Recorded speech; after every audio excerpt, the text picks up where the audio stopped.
No, there's no musical people in my family besides me. Zero. Oh. I wasn't like a geek or a nerd, and I wasn't popular. I just existed. Just You know what I'm talking about? Like, the people are just like, they're like, yo, do you know Armond? Who? Oh, yeah, that guy. I'd be married to a Persian girl and probably be a dentist. And my face would be this the whole day. Plus, I love everyone in EDM. Because we're all nerds. Yeah. Some of us aren't, but I totally am. We're all nerds and we're all just nice people. I have not met one DJ I don't like. That's the true test, man. Wanting to show your friends the music, that is how you know you're making shit that you like. Hi, this is Lauren Engel of Sidewalk Talk. Today I'm here with Unlike Pluto. What's up? Hello. Hello. So you were born in Atlanta? Atlanta, Georgia. ATL. Hotlanta. But your parents, well, they're from like Iran, right? Yeah, but So they came here during the revolution, yeah. Damn, you've done your research. They actually, when we moved to Paris, Oh. my dad got a scholarship. He got the easy way out. He got a scholarship to a college, École Centrale in France. Yeah. He did his PhD, then my mom escaped Iran, sort of. Like, in a way. Yeah, she escaped and they met in Paris. They married. They, like, met and just said, yeah, we're going to marry each other. They didn't, like, do the whole dating thing. I guess it was different back then. But they weren't set up, or? No. That's, like, I don't think Persians really do that. Oh. It's kind of, not in, like, an official way. But, you know. That's so crazy. Yeah, in Paris. And then for some weird fucking reason, they decided to move to Alpharetta, Georgia. And not stay in Paris. So I could be Parisian. I could be Parisian. Hello. What did they do? My dad he got his PhD in civil engineering. Oh. And he now is like a VP at Equifax. And my mom is a nurse practitioner. Do you have other family who moved here from Iran? Or? Yeah, pretty much my entire family. Oh, everyone. Yeah, my whole family from Iran is like all scattered. Like Australia, Switzerland, Sweden, Germany, a lot in Germany. Not Portugal. Spain. I have never met them my entire life. Yeah, that's pretty much it. Are you close to them, or is it kind of just It's distant? weird, yeah. I don't speak great Farsi. So whenever I like FaceTime them or Skype them, it's kind of awkward. Because I have no like rapport with them. I don't know who they are. It's weird. I've never met them. That's a little strange. How strong is your Iranian culture like growing up? Like, did your parents enforce it? Kind of. The food for sure, but growing up in Georgia, it's not many Persians. It's all just white. Yeah. Yeah. Did you have problems fitting in? No. For some, I mean, in the South, it's like everyone's very nice, so I never had any problems, honestly. Interesting. And there were a lot of Indians and Hispanics and Koreans where I grew up. Really? So yeah, it was. I didn't feel too left out, to be honest. That's cool. Korean is it's the third most spoken language in Georgia. What? Okay, Dude, you guys it's are all really learning bizarre. something new unless you guys know. That's so cool. Wow, I had no idea. And what kind of music were they playing in the house when you were growing up? My dad he loved Norah Jones. I don't know why he loved Norah Jones, but growing up, my dad liked Moody Blues, like classic rock, and he loves Bruce Springsteen. Like every brown dad loves Bruce Springsteen. Is that true? I don't know why. It's a thing. I think it's a thing. He loved classical music, like theatrical stuff. Yeah. And that's how I guess that's how you got into the band stuff, because he was playing around the house. No, there's no musical people in my family besides me. Zero. Oh. Like zero. We had a piano growing up, but I just messed around. Tried to do the Pee Wee Herman theme song on the piano. I used to Sharpie the keys to see what the notes were. Yeah. That's pretty much it. There's no musicality in my family. So was it mostly from your peers or friends in school that you Yeah. liked It was Drake music and more Josh. and more? It was that show. Oh yeah. I'm not joking. That is the reason why I picked up a guitar. It's kind of, I'm not really embarrassed to admit it. That was a great show. And then, did you teach yourself, or did you have lessons? I taught myself guitar for 4 years, and then, 3 years. And then I had lessons for 2 months, and then I was holding the guitar very wrong. You're supposed to go like this with the neck of the guitar, but I was going like this. That's really bad for your wrist. Oh. And the guitar teacher was trying to teach me the right ways. I was just I didn't give a fuck. So I was he just gave up on me, so I just stopped going to lessons. Were you kind of a skater kid? Totally a skater kid. I was really bad at skating, but I was totally a skater kid. Totally. And then, were your friends doing bands and they just invited you, or did you like form your own? All metal music. Yeah. If you were in a band in Georgia, you were 100%. Oh, it's adorable. Yeah, if you were in a band in Georgia, you were either doing metal music, or no one gave a shit about you. Didn't you also do some like folk bands? Yeah, but that was like that wasn't really bands. It was just me and my friends just making weird finger picking, open tune, like weird tunings of the guitar, like music. Really, it was really weird. It's very bizarre, but it was worth it because I learned a lot. How else would you describe yourself back then growing up? Just weird. I was one of those guys in high school that like I wasn't a loser. I wasn't like a geek or a nerd, and I wasn't popular. I just existed. You know what I'm talking about? Like the people that are just like, they're like, yo, do you know Armond? Who? Oh yeah, that guy. Since like first grade. That's so funny. I'm just one of those people that just like, I was like a ghost. Yeah. What did your parents initially think of your like skater phase and being in the band scene? Oh, they hated it. Yeah. My dad liked it. My dad was okay with it. Oh, this is a narrow sidewalk. Yeah. My dad was okay with it. My mom was like, no, you'd be doctor. She doesn't sound like that. But I can't do my mom's impersonation. But yeah, she wanted me to be a doctor or a dentist, which is what I did in college. Yeah. And then even actually with your band stuff, you started getting like touring offers, right? In agencies. Yeah, we did. So I recorded, it was, I don't know, I guess you call it emo rock. I don't really know. Whatever Omarosa was at the time. Mm-hmm. You remember Omarosa? Rise Records? No. So we were like obsessed with that shit. I guess it was post-hardcore. And we recorded an EP in the Earth Sound Studios, the same studios that did From First to Last and a bunch of other emo bands back in the day. And after that album, or EP, we had offers from, I don't even remember who the fuck it was. Epitaph? There was like a few offers to tour with Data Remember, Chiodos, whatever, and then it just never happened because my parents would not let me. And plus I was over it. I didn't give a shit about rock at that point. I was like, meh. And I was deep in college, man. I was in like organic chemistry and fucking stupid shit. I just, I don't want to do it. What were your favorite subjects in high school? High school? Math. Oh, you were good math at and science, yeah. I just love math. It's awesome. Well, that kind of made sense why you wanted to get into, I guess, like, biology and stuff. Like, biology, it came easy to you. It's not something that, like... Biology I hated, actually, because it's just plug and chug. It's like, is this a house? What is that? Sorry. Yeah. Christian. Wow. It's nice. Yeah, okay. I actually hated biology because you just have to memorize shit. And I hate memorizing shit. I like learning a concept, something conceptual, and then applying it. Like organic chemistry and math. Guy. Yeah, physics, math, chemistry. Chemistry is all about learning why things move. Nitrogen moves, carbon moves. You know what I mean? Yeah. So yeah. So why didn't you get into engineering? Honestly, I don't know. I was forced into biology. Your dad is, right? That's My dad so is interesting. Totally. Well, I mean, I know coding. Like I can code like data science stuff, with Python, but I should have done it, to be honest. That would have been very responsible. I was young, man. I didn't know anything. Why was your mom so interested in the idea of you being a dentist out of a lot of professions? Money, I guess. I mean, being a dentist is... I have a friend Could have gone to law or engineering. Oh, okay, I can never do law. I'm horrible at reading, man. Reading comprehension is not my thing. Because English is my second language, technically. Haha. So I have an excuse. Did you like your time at Emory? It was okay. Because I fucking hated biology. But I loved all the people that I met. Because it's a very inspiring kind of artsy school, you know, and it's just very like, and all the professors are very passionate. Like my organic chemistry professor, Dr. Weinschenk, was weirdly one of the most inspirational people I've ever met.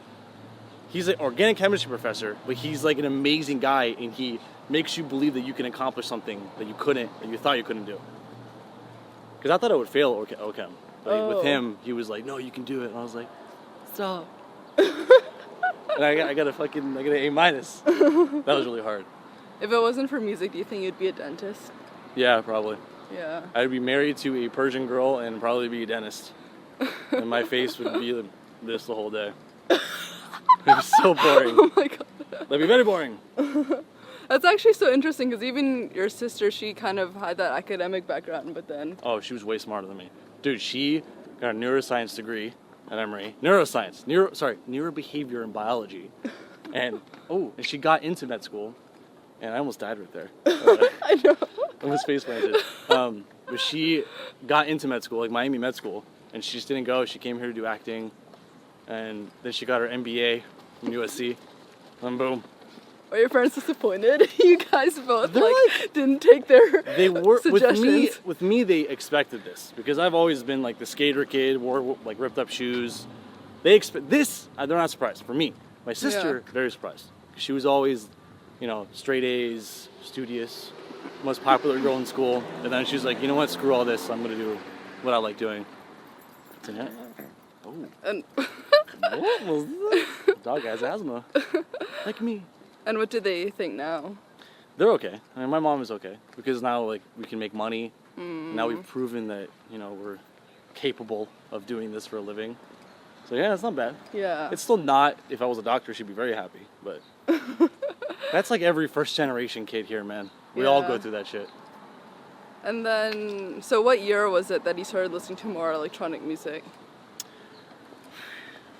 Well, after 2009 was when I released that EP, like the post-hardcore metal band. Got out of my system. It was like 2010 is when I was just screwing around. I didn't know what I was doing. I just had Reason. I had Reason record. Rewired into Ableton, and I was just messing around. I was just making sounds in college. Oh yeah, you got into it because the drummers never showed up, right? Drummers never showed up. It's just, they were just dicks, man. I'm not saying all drummers were dicks, but drummers I dealt with, like, they just didn't care. So I was like, fuck this, I'm doing my own shit. Yeah, that's pretty much it. And also, there's a lot of like metal bands that were using electronics in their music, like Bring Me the Horizon, Attack, whatever. All these bands, they were using electronics in their sound. It's a very integral part of the sound. And from your name, you've always just like planets, right? Or Pluto especially. Yeah, I mean, yeah. I just randomly came up with the name, to be honest. There really is no significance to the name. But if I were to give it significance, it would be because, unlike Pluto, I exist. Because Pluto got demoted. That was the name. I came up with that. I like that. But to me, it's just a name. It just sounds cool. And then, how did you get your music out there initially? Just SoundCloud, to be honest. It was, just releasing free shit on SoundCloud. And then the SoundCloud people came down and were like, no, you cannot put free shit on SoundCloud. You cannot do bootleg remixes. And I was like, uh-oh. So then I just went to labels. Oh, isn't that more recent? How long ago was that? That was like 2000, dude, from 2011 to 2000, for me, 2011 to 2014 was fucking awesome. You can do whatever you want. You can get any, dude, that Revolution remix for Diplo. Yeah. I literally had the acapella on his SoundCloud. I just downloaded it because he let us, and I just did a remix to it. And I just put it online, and then they signed it afterwards. But still, I was able to get that and release it and put a new twist on it. I mean, technically it wasn't legal, but I ended up fine. But that's what gave me all this opportunity. Did you reach out to blogs initially to post your stuff? Or how did Dude, people I had an automatic software. I had like this macro my dad and I set up with Visual Basic on Excel, and it would just automatically personally email all Wait, these that's blogs. crazy. So your dad helped you out? Yeah. That's so cool. I could do it now with Python, but before I didn't know how to code, so my dad would do it for me, with me, just teaching me. So you're kind of like a bot. It was a bot. It was totally a bot. And that's how I did it in the beginning, but then now blogs kind of, I guess the hype machine kind of died away, I guess. I don't know. Yeah. I don't hear about hype machine in meetings anymore. I used to only hear about hype machine. Now it's Spotify playlist. Yeah, dude, it's all Spotify playlists, man. They have so much power. With Drake, he was on I'm pretty sure he was on ambient and chill. I'm pretty sure, like he was on everything. As long as not on EDM. He was on metal music, like he was Someone remixes him and then he's on the EDM it's him. one. He's just everywhere. I mean, Mob Ties is my favorite song on the new album. So good. By the time you graduated, where was your career at? Nowhere, man. I had a gig here, like a studio gig here, just like producing like Disney stuff, like back end stupid shit. Like the money was okay, wasn't great, but I had that gig, and then I had a remix from Macklemore, I think, like a bootleg that did like 100K plays on my SoundCloud, which is amazing for me. That's all I had. So pretty much nothing. When I moved here, I had nothing. Were you doing an internship here while you were crashing with your sister? It wasn't really an internship. It was like, I guess it started out as an internship, and it kind of turned into me just working at that studio, just making beats and working in sessions. Oh. Kind of just turned into that. So you went straight from graduation to that? Straight. Didn't even wait. Not even a day. I crashed in my sister's like tiny ass Santa Monica apartment, which was amazing. So you didn't really have pressure to sustain yourself financially because you could just crash with your sister? Yeah, if it weren't for my sister, dude, I would probably still be in Georgia. Probably still doing this, but I would be in Georgia. 100%. Because, like, dude, rent there is like $400. What? And it's ridiculous. I mean, Georgia kind of sucks, but, you know, it's $400. Yeah. That's like it's 3x here. It's like $1,200 minimum. And the fact that Hong Kong is way more expensive than here, so I'm Hong like, Kong's more expensive than here? this is super cheap for us, you have no idea. Holy shit. Yeah. How much is Hong Kong for like one bedroom? Like, probably like 5,000? I don't even know, it's ridiculous. What? Yeah. People in the city though, like in the city? I mean, people live with their parents until they're like 30, that's like, no one lives alone. People don't get that, like, a lot of my friends, I'm not gonna say what race, a lot of my friends here, they are like pretty much their parents like, no, at 18 you're good. Yeah. Go. Like for me different. and like I know a lot of Greeks and Persians and Turkish, like a lot of us non-US people, like we live, it's okay to live with our parents for a certain period of time after we're 18. It's okay. Like they want us to. They're like, oh, it's okay. Come on. Yeah, save rent. Like, why not? Yeah, dude. I have friends like in Georgia that have great jobs that are like 120K a year, and they're still living with their parents. They're just building up. That's so smart. And then they'll just buy a house. Dude, it's free rent, free food. It's genius. It's amazing. How did you meet the Monster Cat people? I signed with a manager in 2016.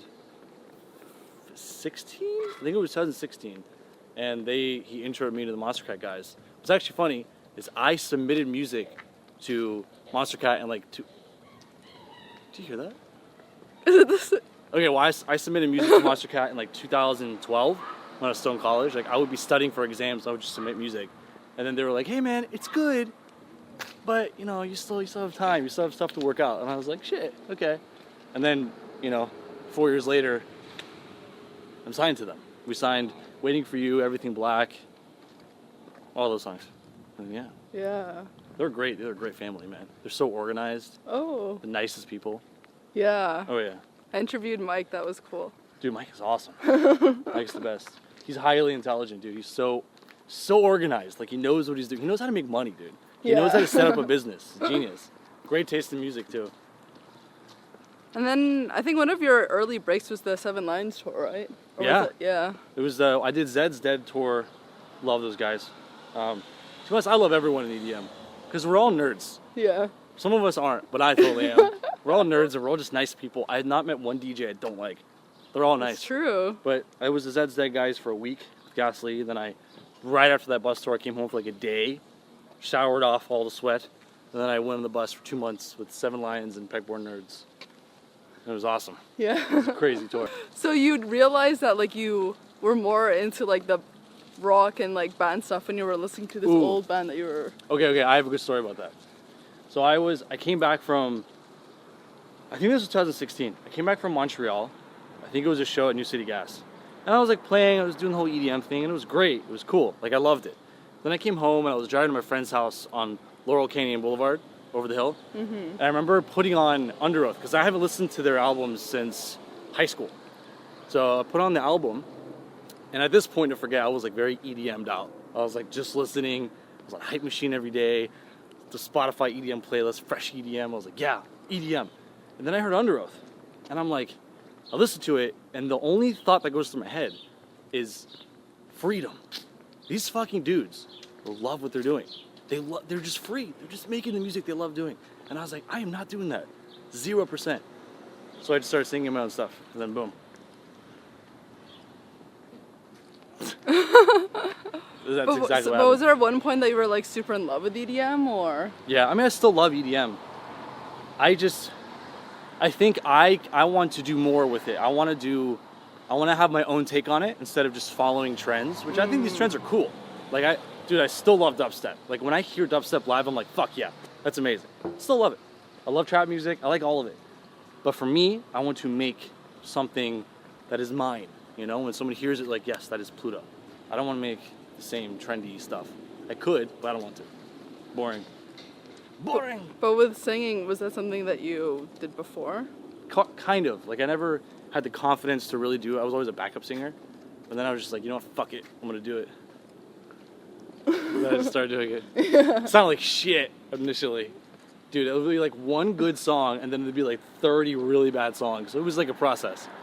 Because I went from like making everything black, because I'd have so many good vocalists, and when I had to like start over, you know, I had to like just sound like shit for a year.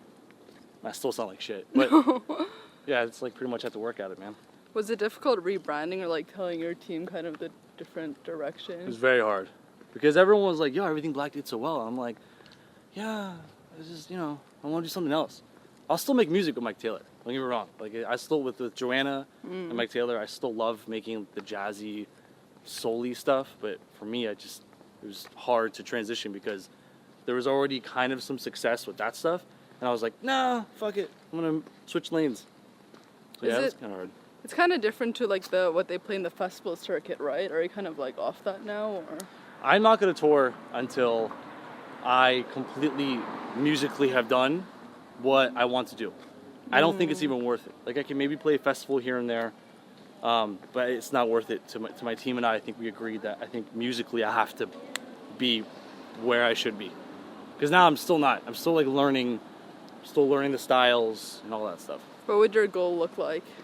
Just to be my own artist. Just to make music that I'm happy with. Like now I'm finally making music that I like, that I want to show my friends.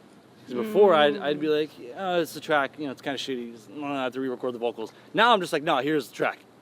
Listen to it, boom, and I can bob my head while I'm showing them because I never did that before. I love that.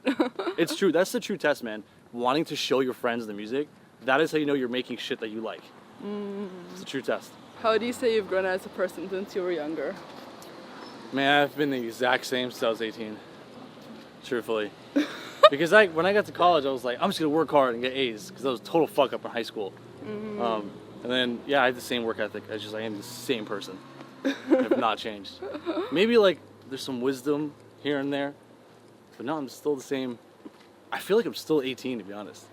Like, as you get older, you're like, you still feel 18. What would you say have been your biggest challenges so far? This transition, for sure. This transition into this style, because everyone's like, yo, play your old stuff. I'm like, okay, but I'm still gonna do this. And switching, because I transferred from Georgia State to Emory after a year, because I was stupid in high school, man. I was like, I did not have the greatest skin to Emory. So I worked my ass off, but that transition to Emory was like the hardest thing. I don't recommend that to anybody. If I have kids in the future, they're going to the college they like to initially. Because you gotta like establish your friends. It sucked. It was the worst. What does love mean to you? Love. I heard this quote actually from, what was that show? Castle, where she was like, love to me is like when you hear a love song, like when you're in love with someone and you hear a love song and the love song starts to make sense. That's when you know. I like that quote. It's pretty. It's cute. Wait, so that's what love means to you? Is that a song makes I don't know what it means to me. Love is bullshit to me, but that's like two different points. Love, I guess love, I don't know, man. I've been in so many bad relationships, so I don't believe in love. But like music, like I cannot live a day. I can go a day without making music. And I can go a day without making music, but I can't go like a week without making music. Yeah. And I think that's love, possibly. Maybe, fuck love, man. Last question. What do you want to be remembered for? I want to be remembered for making music that I love making. That's it. Yeah. I don't want to be remembered for anything. I just want to make dope ass music that I like and just tour and have a great time and eat some good food. That's it. I love that. This is awesome. Thank you so much. Thank you. Bye, guys.